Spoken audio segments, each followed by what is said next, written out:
Welcome back to Parenting Unlocked.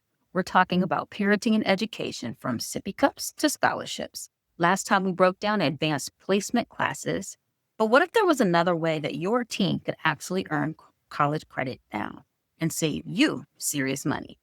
In our last video, we talked all about the pros and cons of AP classes, rigor, college credit, GPA boost, all of it. Go check it out. But that's just one piece of the puzzle.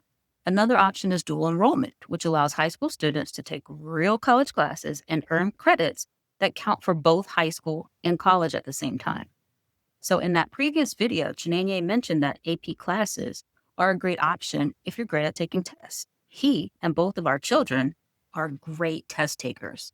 I am not.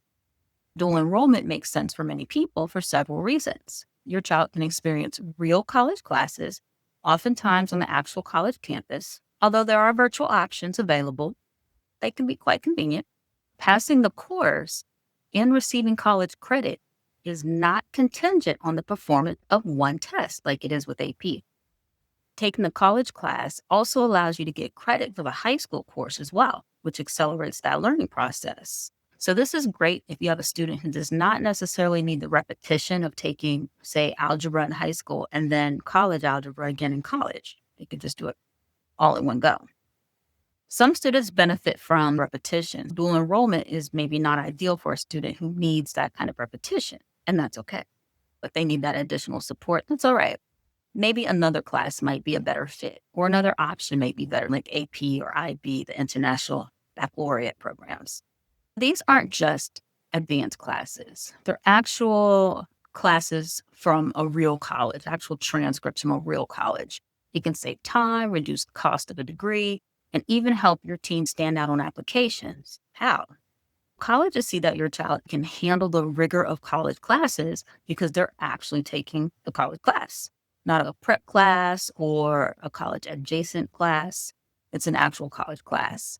And so you can truly save money by going the dual enrollment route. Classes are only a fraction of the cost of private and state colleges.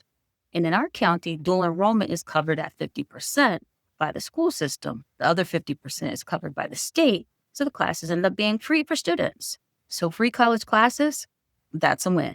Keep listening. I'm going to tell you how to avoid missing out on more money. So what's the catch? As with any program, there's pros, there's cons to dual enrollment, but there are major differences in how credits transfer, how they impact GPA, and what colleges will actually accept. A quick Google search or a call to the admissions department of some of your four-year colleges of interest will let you know what credits are accepted. And similarly, a quick search or connecting with your professional school counselor will let you know which college credits will be accepted for high school classes. There's honestly a lot to consider between advanced placement, dual enrollment, international baccalaureate, etc. There's even a lot to consider within dual enrollment, like how soon can you start? What if your child's homeschooled? Ours was being homeschooled when we started. She was maybe 12 when she was first accepted to the community college. So we're going to go into more details about a lot of the topics with the parents that we work with in our coaching sessions and coaching community. We'll go deeper into how to test out of the college courses altogether. We'll give you the exact resources our daughter used to prepare for the ACT and SAT. Her score improved every time she took it. How often should your child take the ACT or the SAT?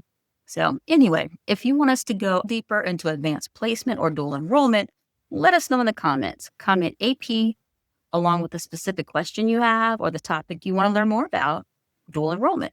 All right. So I told you I was going to tell you the one thing we discovered that absolutely saved us from making a mistake that could have cost us over $100,000. Not all dual enrollment credits transfer the way you think. Some people take dual enrollment credits to make the cost of a four-year college a bit cheaper. Since we started earlier, we were aiming for completing the associate's degree while in high school. Why? Because we're always unwavering in our goal to give our best. We're quite flexible and willing to deviate from the goal when it's no longer in alignment. As our daughter neared the end of her last year of high school, a lot was going on: college applications, scholarship applications, all the senior type things.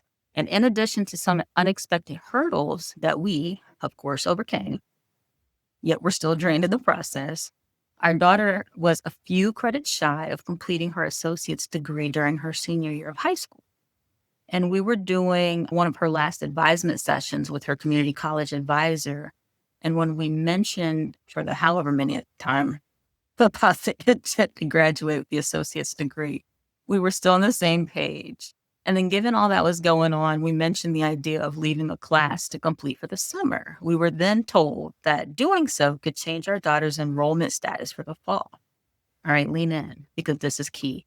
I don't want you to miss this.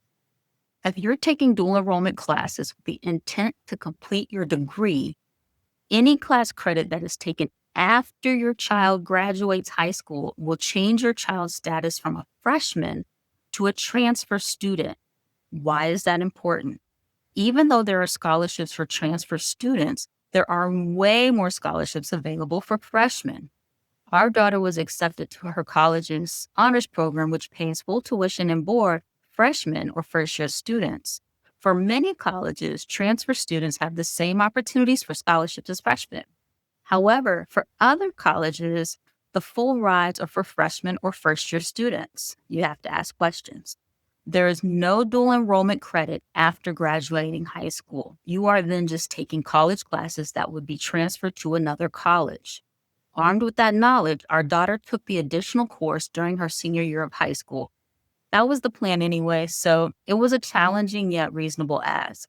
She took the class, graduated with her associate's degree. 2 days prior to graduating with her high school diploma when she was 15, this gave her 60 transferable credits because it was transferred as a degree, not individual credits.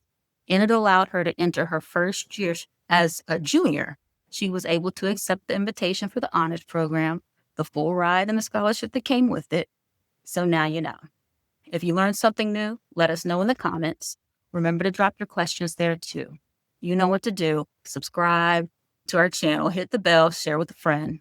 Anyway, let's get back to raising these kids. You're doing a great job, and we're here to help.